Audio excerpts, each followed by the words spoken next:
नमस्कार दोस्तों, stock market studies में फिर से एक बार आपको बहुत बहुत स्वागत है। तो आज यहाँ पे मैं बात करूँगा एक टेली कम्युनिकेशन कंपनी के बारे में, जो हर किसी ट्रेडर के मतलब हर किसी रिटेल ट्रेडर के पास इस कंपनी का शेयर है। मुझे देखकर जो लग रहा है, क्योंकि हर किसी के मतलब पास मतलब बहुत सारे रिटेल ट्रेडर्स है, ज़्यादा से ज़्यादा रिटेल ट्रेडर्स के पास इस कंपनी का हिस्सेदारी है। क्यों है? क्योंकि देखिए, पहली बात, कंपनी देखा जाए तो एक पेनी स्टॉक है।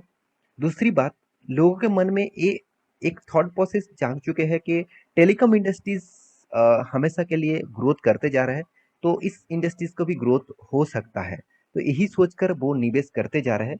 और मैं जरूर कहूँगा, ये एक गवर्नमेंट कंपनी था। अभी धीरे धीरे इसका माल बेचा जा रहा है गवर्नमेंट से।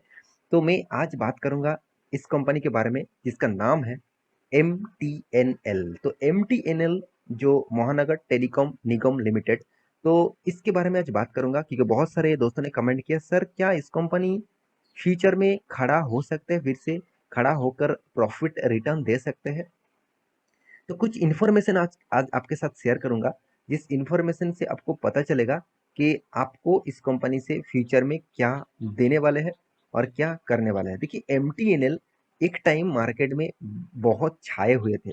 जब बी एस एन एल, साथ ही साथ एम टी एन एल, साथ ही साथ अब वोडाफोन आइडिया, जब एक्चुअली वोडाफोन आइडिया नहीं था, जब इसका नाम था हच। तो हच के बाद वोडाफोन आइडिया हुआ, वोडाफोन के साथ आइडिया जुड़ा। तो इस तरीके से वोडाफोन हमेशा चेंजिंग होते रहते हैं। उसके बाद हच के बाद मार्केट में आया एयरटेल। तो उसके बाद मार्केट में आया जियो। तो जब जियो और एयरटेल मार्केट में इस तरीके से मतलब कैप्चर किया कि बाकी सारे कंपनी बर्बाद हो गया। जैसे यूनिलिवर कंपनी भी थे।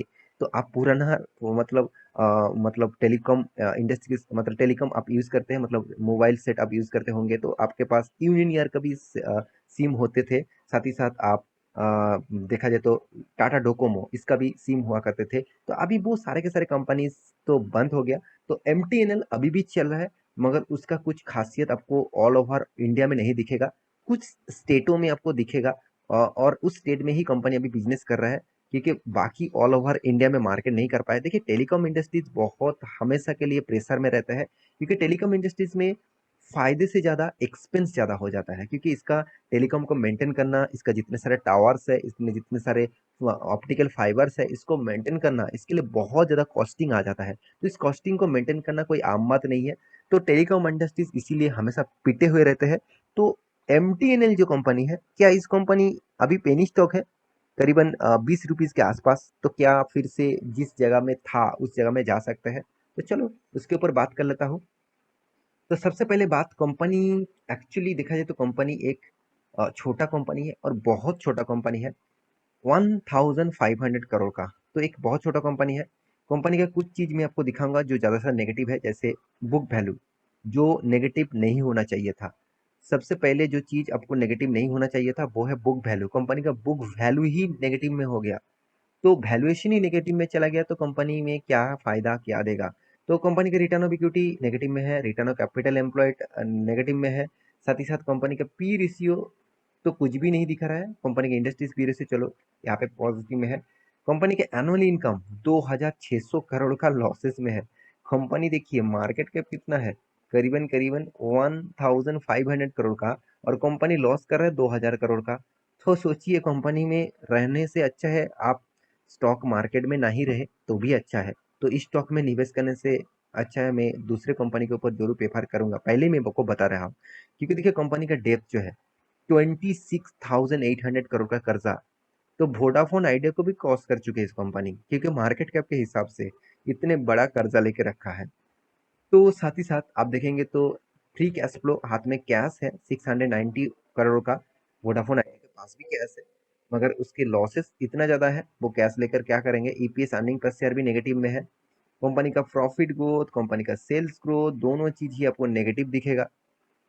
तीसरी बात, कंपनी में क्या दम है, वो अभी आपको पता चलेगा। चलो वो भी देख लीजिए। तो यहाँ पे देख सकते हैं कंपनी का एनुअली जो रेवेन्यूज, मतलब कंपनी किस तरीके से रेवेन्यूज कमा रहा है। कंपनी के रेवेन्यूज के बारे में 2018 में 2400 करोड़ था, 19 में 2000 करोड़ हुआ, 16 में 1600 करोड़ हुआ, 2020 में सॉरी 16 नहीं, 2020 में 1600 करोड़ हुआ, 2021 में 1300 करोड़ हुआ, 2022 में 1100 करोड़ हुआ। तो इसका मतलब समझिए, कंपनी का प्रॉफिट इस यहाँ से यहाँ पे जाना चाहिए था, कंपनी का प्रॉफिट यहाँ से यहाँ पे आ गया। तो ये एक पॉइंट्स आपको पहले ही सोच लेना चाहिए। जब कंपनी का रेवेन्यूज कम हो रहा है, कंपनी का एक्सपेंस ज़्यादा हो रहा है, तो वो कंपनी कहाँ से सस्टेन कर पाएंगे। आपका एक बिजनेस है, आप मान के चलिए आप एक बिजनेस कर रहे हैं, आपका दुकान का मतलब बिजनेस और दुकान आप कुछ भी सोच लीजिए, अभी मान के चलिए 1 लाख रुपया आपका टोटली इनकम हो रहा है, उनमें से आपका पर मंथ एक्सपेंस है, सारे एक्सपेंस मान के चलिए 1,50,000 रुपया, तो आपका प्रॉफिट होगा क्या? आपका बिल्कुल प्रॉफिट नहीं होगा, आपका 50,000 का लॉसेस होगा। तो 50,000 का लॉसेस आपको झेलना पड़ेगा। तो यही चीज यहाँ पे भी हो रहा है। तो आपको नेट प्रॉफिट के बारे में बात करो, देखिए बिग बिग लॉसेस 2018 में 2,900 करोड़ का, 19 में 3,300 करोड़ का, 2020 में 3,600 करोड़ का, 2,400 करोड़ का 2021 में, और 2022 में 2,600 करोड़ का लॉसेस है। अर्निंग पर शेयर के बारे में बात करूँ तो ईपीएस में भी कंपनी का लगातार नेगेटिव में जा रहा है, जरूर जाएगा क्योंकि प्रॉफिट नेगेटिव में है तो ईपीएस तो नेगेटिव होगा। उसके साथ देखिए कर्जा भी, देखिए कितने बड़े कर्जा भी कंपनी, डेप्थ ऑफ इक्विटी देखेंगे तो नेगेटिव में है।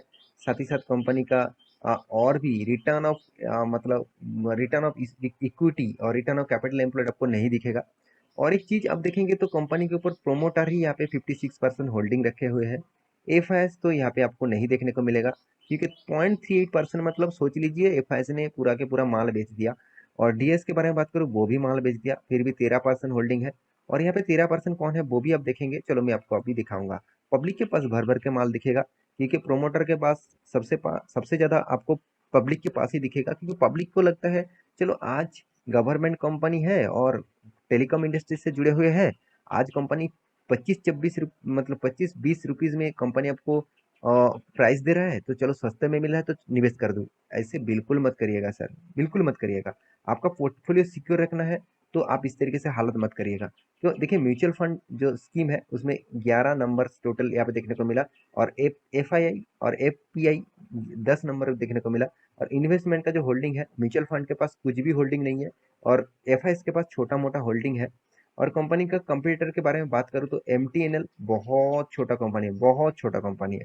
तो कंपनी का बाकी पैरामीटर, जैसे कंपनी का प्रॉफिट एंड लॉस साल भर के दिखा तो दिखाने का जरूरत नहीं है। हर साल में लॉस दिखेगा, एक भी साल आपको प्रॉफिट नहीं दिखेगा। हाँ चलो एक भी दिखा दिया, यहाँ पे दिखा दिया, तो एक भी प्रॉफिट दिखा। और प्रॉफिट रेशियोज के बारे में बात करूँ तो मतलब यहाँ पे बहुत सारे लोग इसीलिए निवेश कर रहे हैं, जो पॉइंट्स में आपको सबसे पहले दिखाने वाला था कि लोग निवेश क्यों कर रहा है, मतलब पब्लिक इस तरीके से निवेश क्यों कर रहा है, क्योंकि उसको प्रॉफिट मिल गया ना। क्योंकि देखिए 1 साल में 39%, 3 साल में 71%, और 5 साल 10 साल में नेगेटिव रिटर्न। तो आप कहेंगे सर रिटर्न तो कंपनी दिया, आज कंपनी लॉस में चल रहा है, कल तो प्रॉफिट हो जाएगा शायद और भी अच्छा खासा रिटर्न देगा। देखिए मैं आपको जरूर कहूंगा, स्टॉक मार्केट कोई मतलब जुआ खेलने का जगह नहीं है, कोई कैसीनो नहीं है कि चलो एक मैं अंदाजा लगा लिया यहाँ पे मुझे प्रॉफिट मिलेगा, वहां पे पैसा लगा दिया, ऐसे बिल्कुल भी नहीं। उसके लिए बहुत सारे प्रेडिक्शन करना पड़ता है। आप एक बार राकेश जी का इंटरव्यू देख लेना, उन्होंने बार बार बताया है कि स्टॉक मार्केट एक आग है, इस आग में आपको कूदना है कि इस आग को आपको बुझाकर वहां पर रहना है, ये आपको सीखना होगा। तो सोचिए इस तरीके से मतलब रिटर्न देखकर लोग निवेश कर लेते हैं, रिटर्न के चक्कर में पड़ जाते हैं, और उसको लगता है इतना शानदार रिटर्न मिला 1 साल में और 3 साल में, चलो मैं निवेश कर दूंगा। ऐसे बिल्कुल मत करिएगा सर, मैं बार बार आपको रिक्वेस्ट कर रहा हूँ, क्योंकि आपका पोर्टफोलियो सिक्योर रखना मतलब आप ही के हाथ में है। आप कौन सा देखिए, आप खाने के प्लेट में क्या क्या खाते हैं उसके ऊपर डिपेंड करते हैं आपका हेल्थ। सेम टू सेम आपका पोर्टफोलियो में कौन सा स्टॉक रहेगा उसके ऊपर डिपेंड करेंगे आपका portfolio, as a future portfolio. ये भी तो आपको बार बार मैं बता रहा हूँ। और कंपनी का देखिए रिजर्व नेगेटिव में चला गया, कंपनी का कर्जा बहुत ज्यादा हो गया, और कंपनी का कैश फ्लो यहाँ पे देखिए कैश फ्लो भी नेगेटिव में है। तो जो कंपनी के प्रॉफिट तो नहीं हो रहा है, और जितना भी मतलब कंपनी का अर्निंग हो रहा है वो भी कैश में ट्रांसफर नहीं हो रहा है, मतलब मार्केट में ही पड़े हुए हैं। तो वो कंपनी कहाँ से काम करेंगे, वो कंपनी कहाँ से चलेंगे। और एज ए इन्वेस्टर के बारे में बात करूँ तो आप देखेंगे तो प्रोमोटर कौन है, प्रेसिडेंट ऑफ इंडिया। तो गवर्नमेंट खुद यहाँ पे शेयर लेके बैठे हुए हैं, क्योंकि गवर्नमेंट के इसके अलावा कुछ नहीं सोचने वाला है। गवर्नमेंट यहाँ पे कुछ भी नहीं करने वाले। आज देखेंगे तो बीएसएनएल वो भी बर्बाद हो चुके हैं। तो और एमटीएनएल तो ये भी यहाँ पे बर्बाद होने का लायक में आ चुके हैं। तो दोनों के शेयर धीरे धीरे करके गवर्नमेंट क्या करेंगे, प्राइवेट को बेच देंगे, क्योंकि वो चला नहीं पाएंगे, उसके कर्जे से कर्जा होते जाएंगे, तो वो क्या करेंगे, तो उसको धीरे धीरे धीरे करके पूरा का पूरा माल बेच देंगे। तो जब प्राइवेटाइजेशन हो जाएगा तब देखा जाएगा कि हाँ कौन सा कंपनी इसको खरीद रहे हैं और कौन सा नया प्लेयर इसमें एंटर हो रहा है, तब सोचकर इस कंपनी के ऊपर निवेश करना। फिलहाल के लिए इस कंपनी में निवेश करना बहुत बड़ा गलती होगा, क्योंकि इस कंपनी का जो फिलहाल का जो परफॉर्मेंस है आप देखेंगे तो मैक्सिमम चार्ट पैटर्न टोटली बर्बाद, 86% लॉसेस चला है, 86%। तो सोचिए जब कंपनी 400 के ऊपर था और तब से लगातार गिरते गिरते आज करीबन 25 रुपये में आ गया, तो सोचिए कंपनी में और क्या बचे हुए हैं। तो इस तरीके से कंपनी के ऊपर आपको बिग क्रॉस लगाना है, क्योंकि आपको इन्वेस्टर बनना है। तो इस तरीके से स्टॉक के ऊपर से दूरी रहिए। हाँ, स्टॉक अगर फंडामेंटली स्ट्रांग होता तो मैं जरूर बताता कि चलो आप छोटा मोटा निवेश कर सकते हैं। यहाँ पे मैं आपको 1 रुपया भी निवेश करने के लिए नहीं कहूंगा, 1 रुपया भी, क्योंकि कंपनी में अभी फिलहाल के लिए जो परफॉर्मेंस है वो टोटली बर्बाद जैसा परफॉर्मेंस है। तो आशा करता हूँ सारी जानकारी आपको मिल चुका है। मेरे वीडियो कैसा लगा जरूर कमेंट करना, और इसी तरीके से वीडियो पाने के लिए चैनल को सब्सक्राइब भी करना। मिलते हैं नेक्स्ट टॉक लेके, तब तक के लिए अच्छे से रहिए, अपने ख्याल रखिए, बाय बाय।